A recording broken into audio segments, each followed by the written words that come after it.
Acá hay una pregunta justamente del ingeniero El Tanazo. Bueno, dice, son unas nuevas corrientes que hay que aplicar. Sí, evidentemente tiene que ser de una forma bien procedimental esto, no podemos cambiar de golpe, pero hay que ir asumiéndolas en buena medida. Y si ustedes se fijan, miren, tenemos un aprendizaje cooperativo, es por eso que la disposición del aula es importante. Es importante para poder aplicar justamente estas nuevas corrientes. Viene desde el activo hasta el pasivo. Y miren, ¿qué es lo que genera mayor aprendizaje? Es enseñar a otros. Enseñar a otros es lo que genera mayor aprendizaje. Y lo que genera menor aprendizaje es escuchar.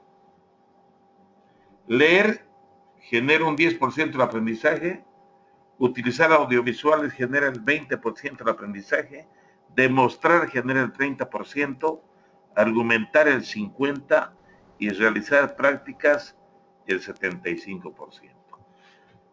A partir de argumentar, realizar prácticas y enseñar a otros, tenemos justamente la fase senestésica, ¿no? Y la visual y la auditiva está dentro de la parte pasiva, la senestésica está dentro de la parte activa, que es cuando se argumenta, cuando se realiza prácticas y cuando se enseña a otros.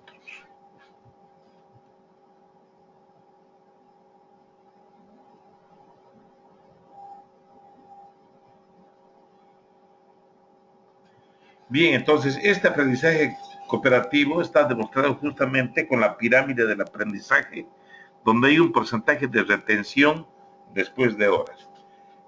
Y aquí es bueno puntualizar lo siguiente, el 90% es enseñar a otros.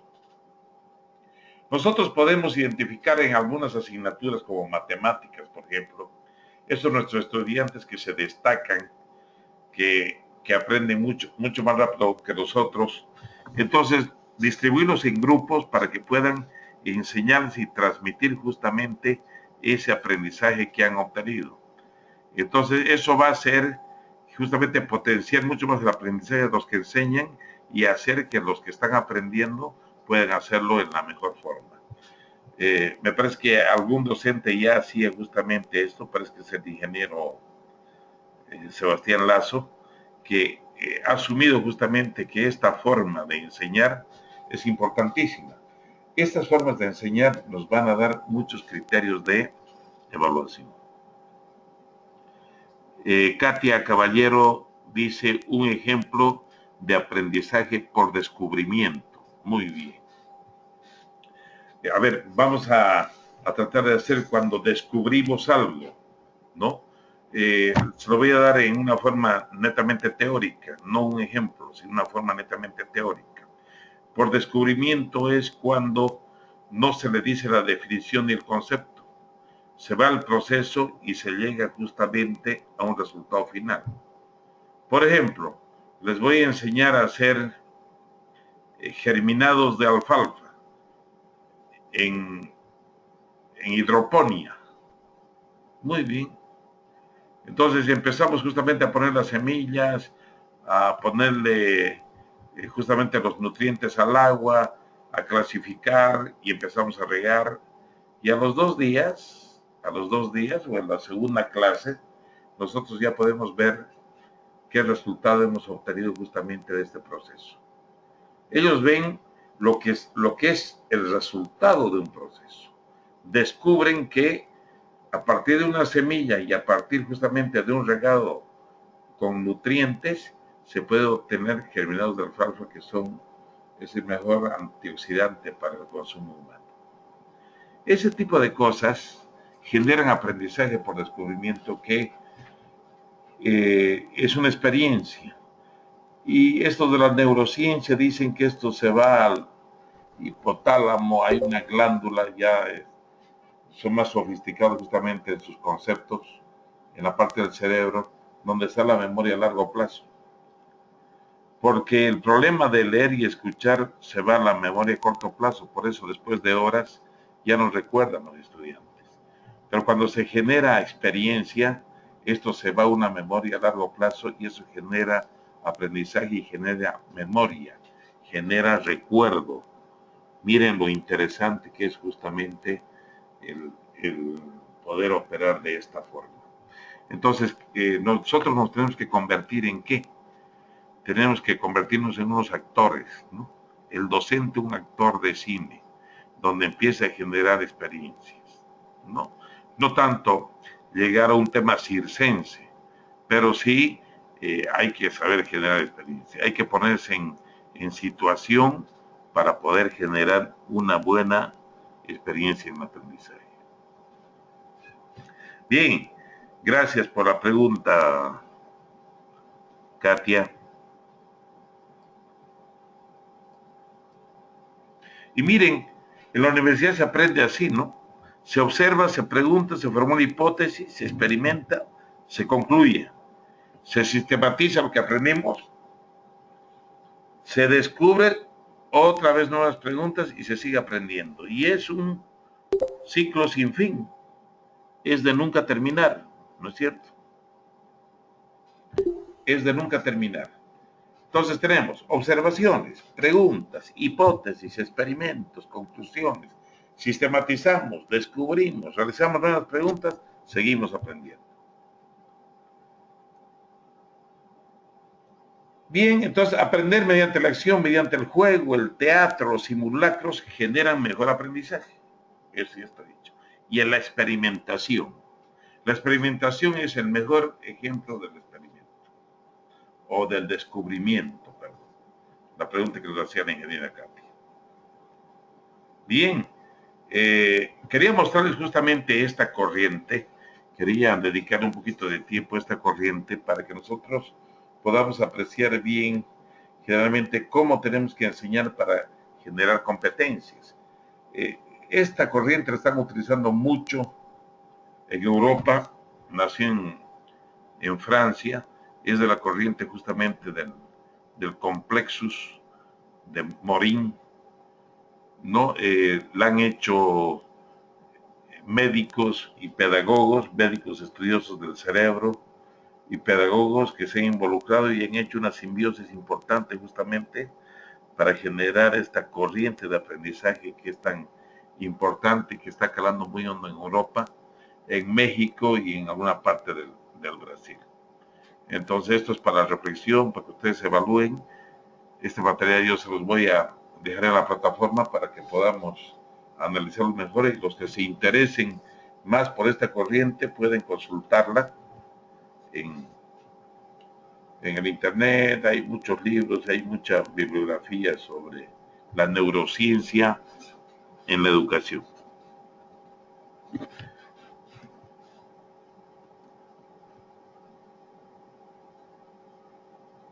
Bien, quería justamente ya compartir con ustedes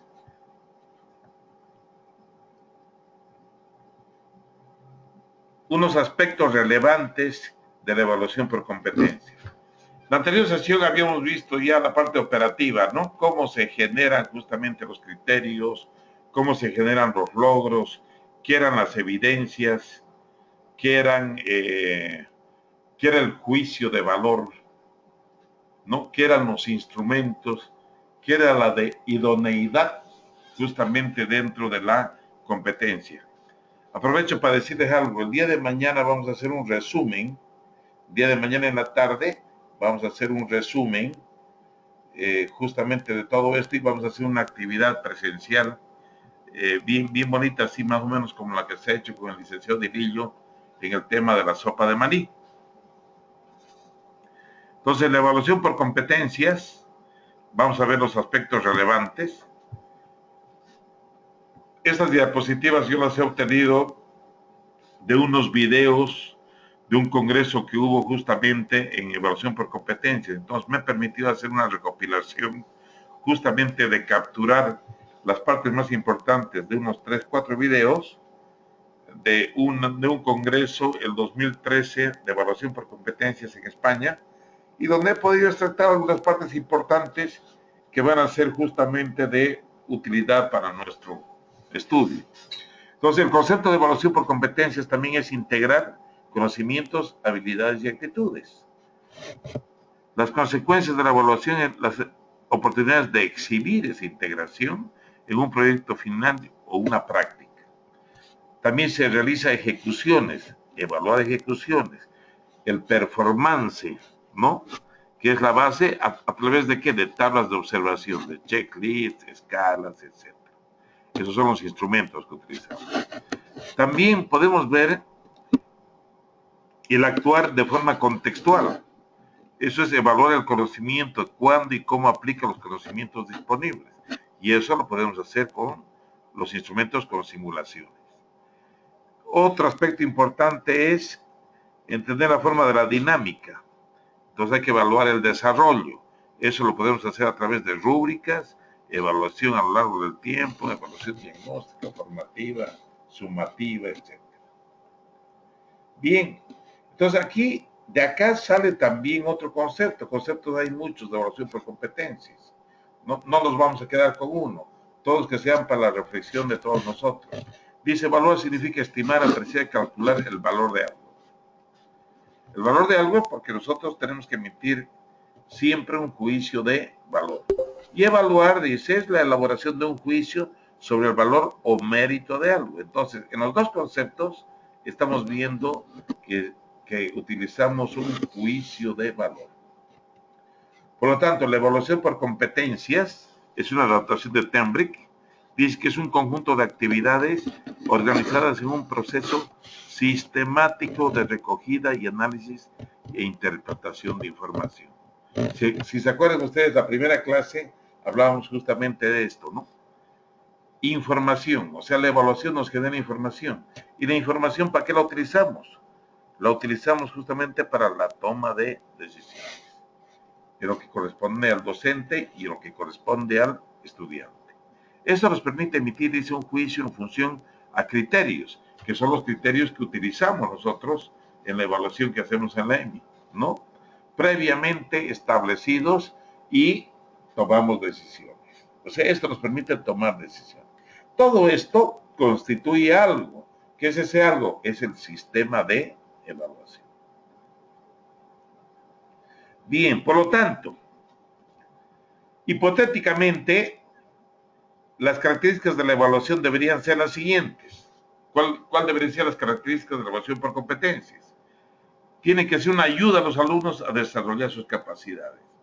Fíjense, es una ayuda, no es una desayuda, ni un perjuicio, ni es una traba, ni es una piedra en el camino. Esto ayuda al proceso. Se refiere a todos los objetivos. Es integrada en la programación. Es inicial de proceso sumativa. Tiene carácter formativo. Evita la clasificación y la predeterminación. Es coherente con el resto de los elementos y se evalúan los programas y la enseñanza. Esto ya es lo que compete justamente al docente.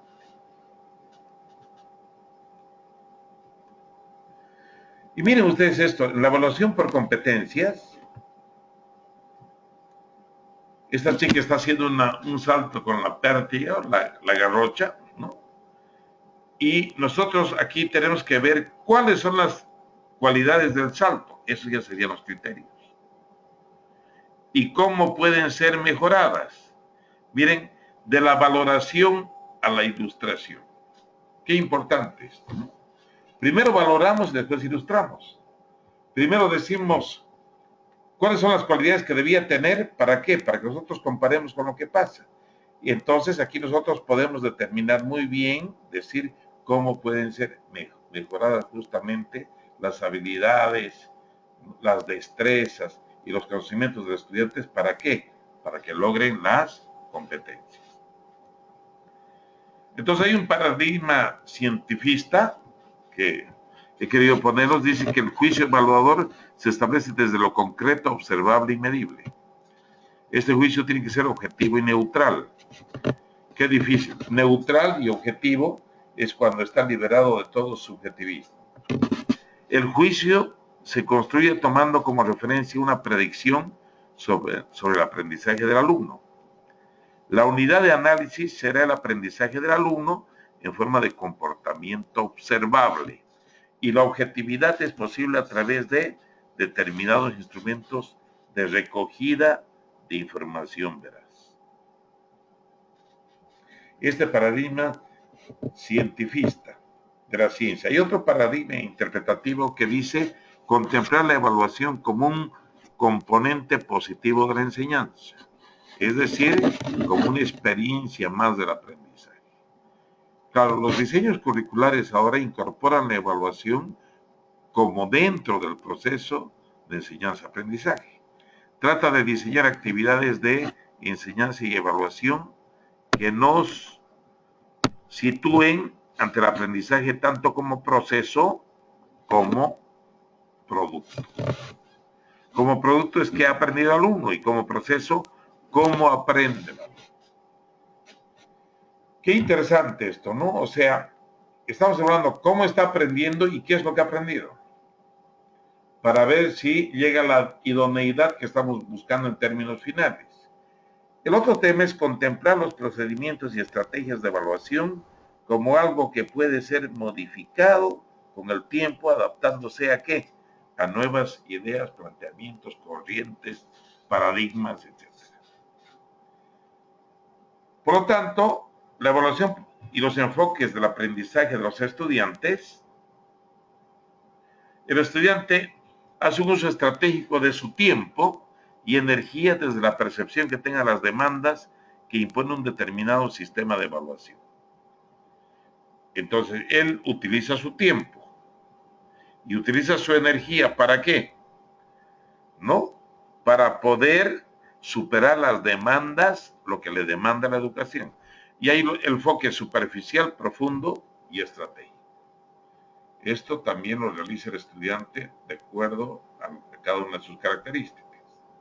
Aquí vamos a ver un poco el diseño de las titulaciones desde las competencias.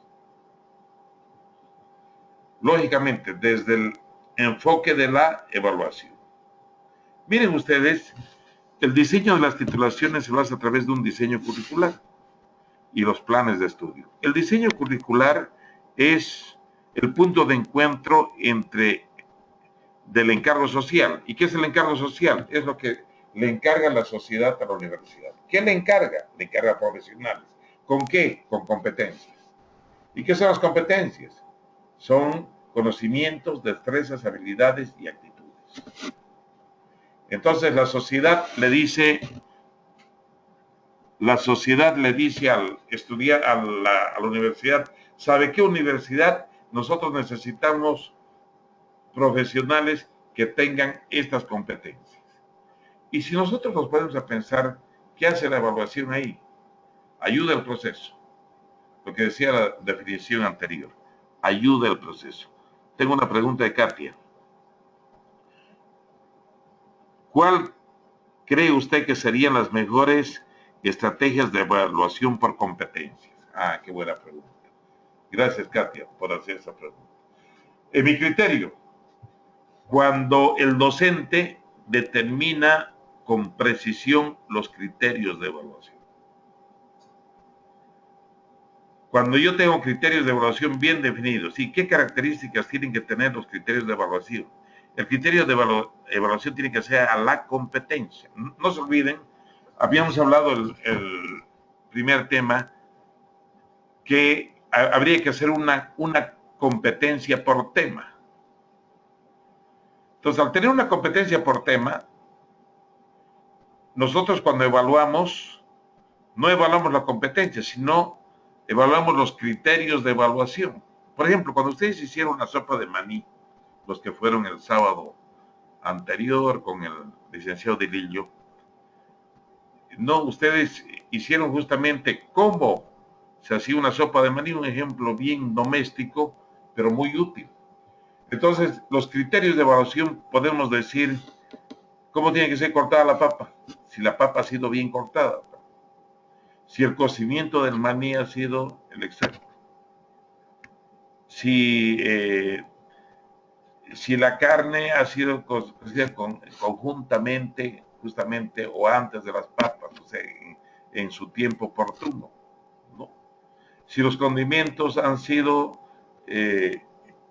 adecuados, y si han sido administrados en el tiempo correspondiente, porque no se olviden que la cocina tiene su tiempo, esos serían criterios.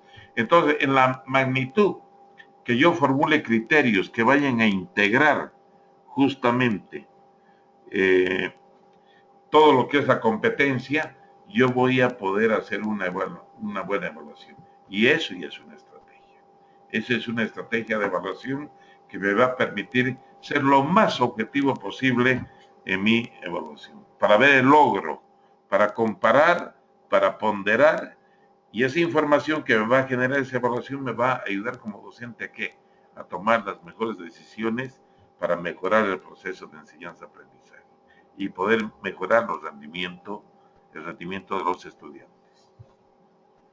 No sé si tienen algún comentario sobre el tema.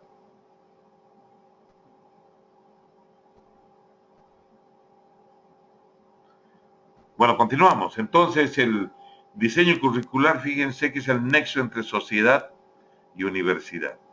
Y dentro del diseño curricular está la evaluación. Entonces, debe transformarse, dice, en un proyecto educativo integrado, donde integra justamente, ¿qué cosa? La evaluación. Entonces, es un plan diseñado en su totalidad, documentado y público, educativo para obtener mejoras, integrado en la unidad de coherencia interna y proporciona una visión en conjunto del proceso. Fíjense ustedes, cada cohorte o cada tanda o cada 5 años hay que hacer un rediseño curricular. ¿Para qué? Para poder cumplir con el encargo social, porque ustedes saben que la producción de bienes y servicios tiene una dinamicidad que a veces muchas veces la universidad no puede alcanzarla. A veces no puede alcanzarla por ineptitud, por irresponsabilidad o porque es muy dinámico el proceso de avance, porque la tecnología de un tiempo a esta parte está avanzando mucho y la forma de hacer las cosas está cambiando mucho en nuestra sociedad. Entonces a veces eso rebasa las competencias que nosotros logramos con los estudiantes para generarlos a sus fuentes laborales. Entonces, la evaluación por competencias requiere ¿qué cosa? Un perfil académico profesional, que sea el exacto ¿para qué? Para el encargo social. Entonces, define la identidad profesional, la titulación, explica funciones y tareas, ayuda a identificar la capacitación necesaria, titulación, adecua a la realidad profesional y laboral. Esto es el encargo social, ¿no? Adecuar a la realidad profesional y laboral. Y apertura nuevos campos de desarrollo profesional a través de qué? De la investigación y el análisis de nuevas necesidades sociales. Y facilita identificaciones de elementos formativos, porque también, ¿no? Nosotros tenemos que estar al ritmo de los avances en educación. Como les mostraba ahora, el tema de la neurociencia es un tema que ya rebasó un poco el paradigma del construccionismo o constructivismo de Piaget, de Vygotsky, etc. Ahora ya entran en acción ya a su vez con el aprendizaje significativo y entra también justamente estos mentores de la neurociencia. Y aquí se diseña un plan educativo, ¿no? Donde se seleccionan las competencias, se elabora un mapa de competencias y se planifica su desarrollo. Y por el otro lado se realiza coordinada y compartida, en una forma compartida justamente el diseño y se distribuye el tiempo de trabajo total del estudiante. ¿A través de qué? De las cargas horarias. ¿Por qué una asignatura tiene horas prácticas y horas teóricas? Evidentemente, si está bien distribuido esto, es que se quieren lograr competencias, o perdón, partes de la competencia como saberes, ¿no? El saber, el conocer y el saber hacer. El saber hacer corresponde a la parte práctica y el conocer corresponde a qué? A la parte teórica. ¿Y dónde entra el ser? El ser entra transversal en los dos, ¿no? El ser es la actitud que tiene que tener cuando conoce y cuando hace el estudiante. Ese es el ser, las diferentes actitudes que tiene. Entonces, la evaluación por competencias, ¿no? Podemos definir como un saber hacer complejo, la definición de competencia Otra definición es un saber hacer complejo, resultado de la integración, movilización y adecuación de conocimientos, actitudes y habilidades cognitivas, afectivas, psicomotoras o sociales, utilizados eficazmente para desempeñar funciones determinadas en situaciones similares.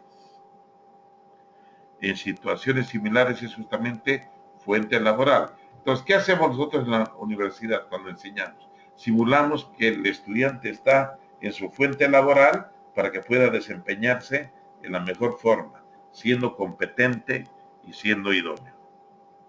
Entonces, este cuadro es la matriz de evaluación que hemos tenido. Este cuadro, evidentemente, es el que nos muestra cómo debemos evaluar. Primero, el enunciado, ¿qué queremos que los alumnos sean capaces de hacer?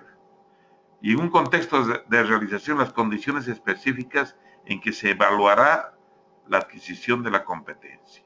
Entonces, aquí tenemos componentes como capacidades y habilidades, que pueden ser 3, pueden ser 4, pueden ser 5, ¿no? Lo que queremos evaluar capacidades, que es el saber hacer, medianamente complejo que integra habilidades. Y habilidades es saber hacer simple, integra contenidos disciplinares. Los criterios de evaluación tenemos elementos observables y medibles. Entonces, esto le da un sentido a la competencia, que es comprender las diferentes tareas que el alumno podrá realizar en el ejercicio de la competencia.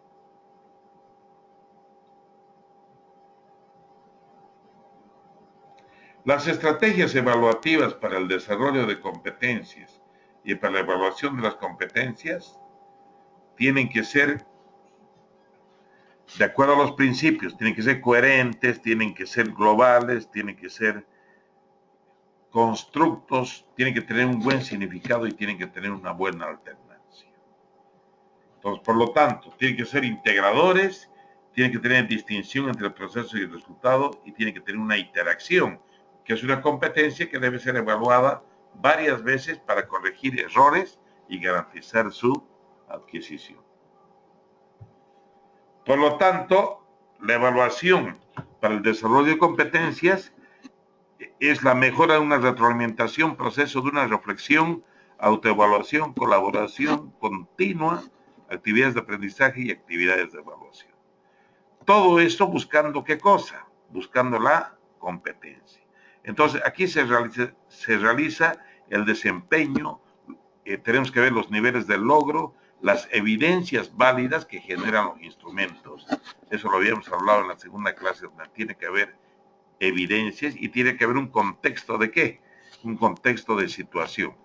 Eso hace a qué, a la evaluación por competencias.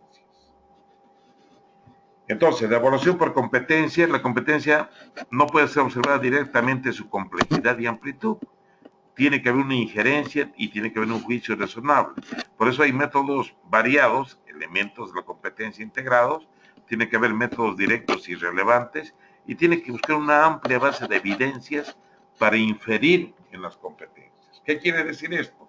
Que yo no tengo un modelo específico y rígido para evaluar cualquier situación, sino que tengo que adecuar justamente los instrumentos, qué evidencias quiero obtener, qué criterios de evaluación tengo que tener, qué logros estoy buscando para poder inferir bien mi evaluación y contribuir a lograr la competencia en los estudiantes. ¿No? Entonces aquí implica qué cosa? La participación del estudiante a través de qué? Integra para mejorar el proceso, información que le proporciona al docente, reflexión sobre la práctica y el desarrollo profesional y una autoevaluación objeto del aprendizaje a sí mismo. Hay que ayudarlo también al estudiante a que él se haga una autoevaluación. Él tiene que estar muy consciente de la competencia que se quiere lograr en él. Eso le va a permitir y le va a ayudar al estudiante a que pueda él autoevaluarse y pueda también ayudar a mejorarse por sí solo. Y las rúbricas en evaluación de formación de competencias, tenemos también los componentes, o sea, las capacidades, el saber hacer medianamente complejo, que integra habilidades, las habilidades, el saber hacer simple, integra contenidos y los criterios que son elementos observables y medibles. Esto me olvidaba decirles, los criterios tienen que ser siempre observables y medibles. Entonces, esto hace a que un sentido de la competencia de comprender las diferentes tareas que el alumno podrá realizar en el ejercicio de la competencia. Siempre con el enunciado, la competencia y el contexto de realización. Y también podemos decir lo siguiente, después de haber visto una serie de conceptos, definiciones, estrategias, análisis, etcétera, podemos decir que la evaluación por competencia son guías de puntuación usadas en la evaluación del desempeño de los estudiantes que describen las características específicas de un producto. Ese producto puede ser un bien o un servicio, ¿no es cierto? Los proyectos o tareas de varios niveles de rendimiento con el fin de ¿qué? De clarificar lo que se espera del trabajo del estudiante, de valorar su ejecución y de facilitar la proporción del feedback o de la retroalimentación. Este concepto lo lanzó Andrade en el 2005 y Mendre en el 2001. O sea que es emitir juicios sobre la calidad de la producción. Eso es lo que hace el docente. Emite un juicio sobre la calidad de la producción. ¿En base a qué? En base a criterios. Entonces, la evaluación por competencias son guías de puntuación usadas en la evaluación del desempeño de los estudiantes que describen las características específicas de un producto, proyecto o tarea en varios niveles de rendimiento, con el fin de que de clarificar lo que se espera del trabajo del estudiante, de valorar su ejecución y de facilitar la proporción de la retroalimentación o el feedback. Lo repetimos justamente para que quede claro, porque esto lo estamos utilizando como un corolario de nuestros encuentros que hemos tenido, de los cuales les quedo muy agradecido. Entonces, sobre esto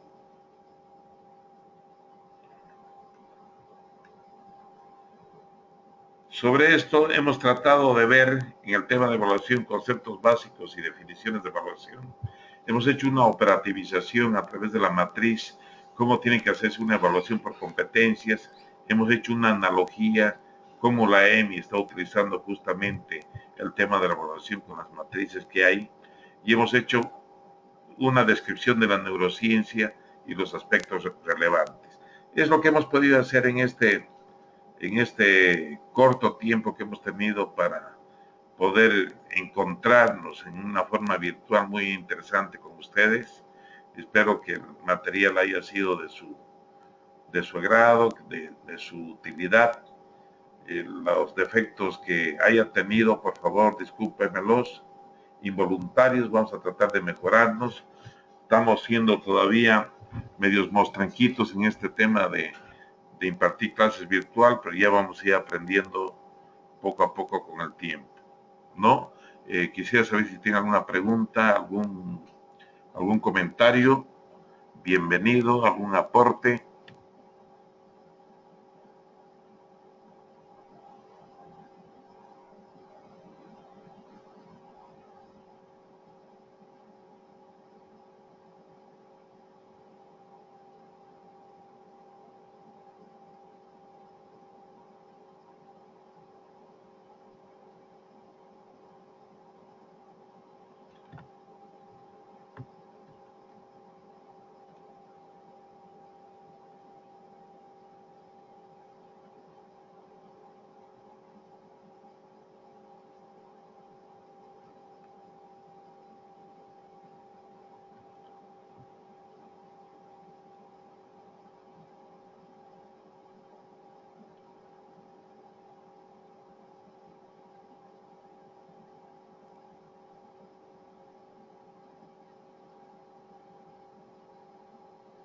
Muy bien, si no hay algún aporte, algún comentario, yo les agradezco su puntualidad, su presencia, a los 18 o 17 integrantes que hay.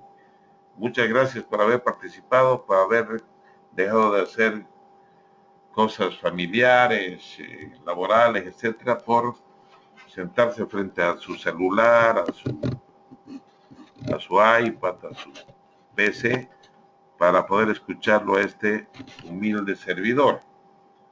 Entonces, voy a despedirme de ustedes. Les agradezco muchísimo su atención.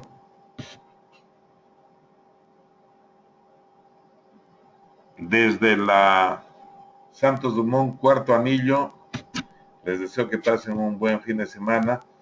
Nos vemos el día de mañana, sábado, en una clase presencial, ¿no? Mañana en la tarde, me parece que es a partir de las 2:30, 2 de la tarde, que nos vamos a poder ver para poder hacer una clase presencial, una plenaria con todos los grupos. Les agradezco infinitamente su presencia y nos vemos mañana, justamente. No se olviden hacer sus 2 tareas.